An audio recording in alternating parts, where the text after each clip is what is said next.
To the debate. Well, I'm grateful to those who've taken part in this debate today, and UKIP seems to have achieved something which people don't normally associate with us, the ability to bring about consensus and unity, at least on the non-government side of the House.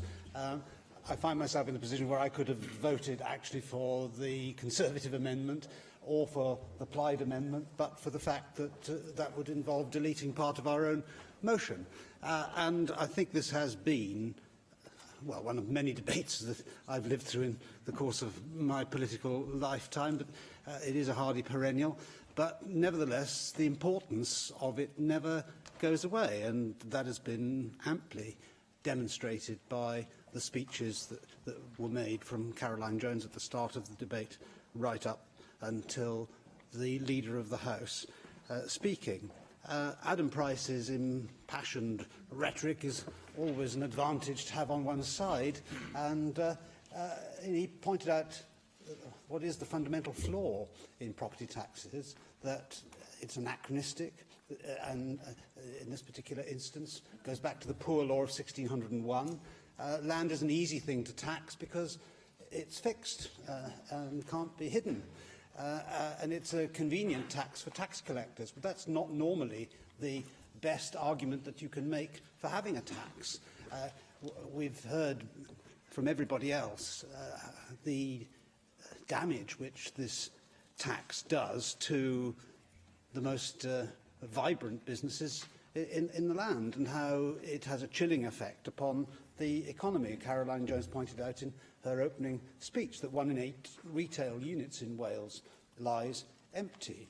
It's unfair and regressive. We've heard the Cabinet Secretary for Finance in the course of the last few weeks talking about the budget and the new taxes which we're going to get very shortly, and refer to how glad he is to be able to make them progressive. But of course, in the case of business rates, it's the opposite. I can't understand why the desire for progressivity is so great in other taxes that the Welsh Government has control over, but is wholly absent, as Adam Price pointed out, in the case of business rates. Now, I realise that the Government wants to advertise what it's done to relieve the problems caused by the current system, and we acknowledge that, and their proposals are welcome, both the temporary ones and the proposal to have a more permanent form of relief. But that doesn't go to the heart of the problem.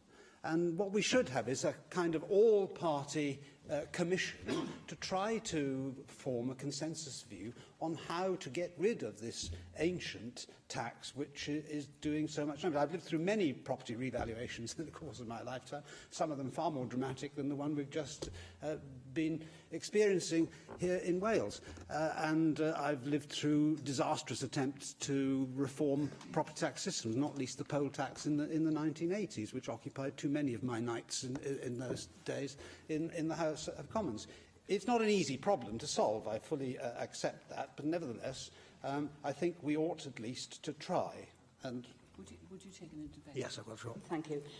Would you agree with me that it's about governments working together so that when we do come out of the EU and the VAT threshold and the rate can be lowered to encourage people to invest in our country, that governments need to work together on this issue of business rates and VAT, because when Gordon Brown did give 5% off and lowered it from 20% to 15%, the difference that that made to small businesses, I can tell you, was astronomical. People did take on new staff with that. So, well, it is true that all business taxes actually are ultimately borne by consumers or other taxpayers than the businesses who are the conduit through which they are paid. Because if the business doesn't have the money that it's going to give to the taxing authorities in its own bank account to spend either on investment within the business or developing its business, or indeed to transmit to investors in the business by means of dividends, then, of course, other ways of spending the money are denied. And taxation is always a dead weight on the enterprise economy, although taxation, of course, is inescapable like death, as we know. But yes, of course.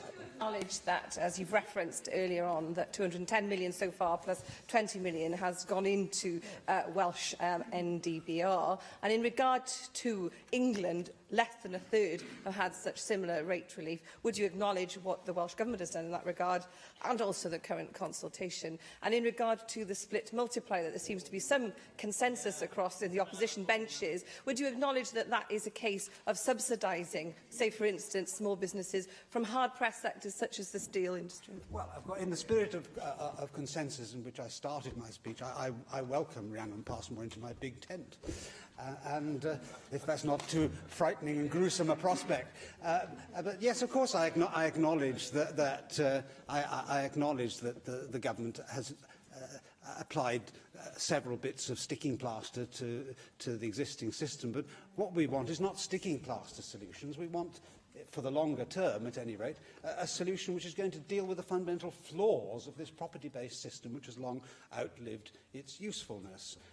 The economy is very different from what it was in the early 17th century, and we have other forms of taxation which are related to ability to pay, and that is the road down which we should go. If we want the Welsh economy to be revived, I keep saying that we're at the bottom of the income scale for the nations and regions of the United Kingdom. If we want to change that, we've got to have more radical solutions here in Wales. I mean, Wales has always been a radical country.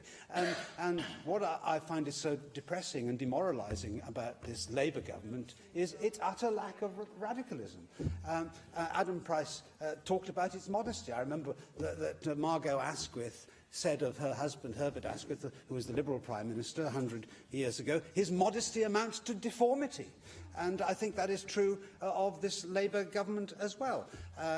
And we need to combine our resources, I think, and try to arrive at a solution to this problem, which isn't going to perhaps please everybody, but everybody is agreed upon the flaws of the present system. I'm sure even Labour members, although I'm disappointed that not a single one of them has participated in this debate this afternoon, but everybody agrees that the system is flawed, and everybody agrees on what the nature of those flaws are.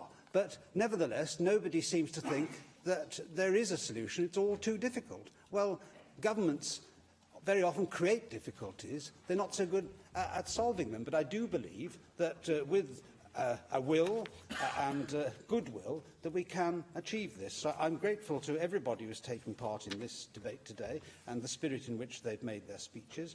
Nick Ramsey, Adam Price and Michelle Brown. And there were even parts of the Leader of the House's speech with which I could agree. But my principal point is that whatever good the government has done, we do need to have a much more radical and long-term approach. And I don't see that coming from this consultation document which is currently ongoing. And so I commend our motion to that. A question.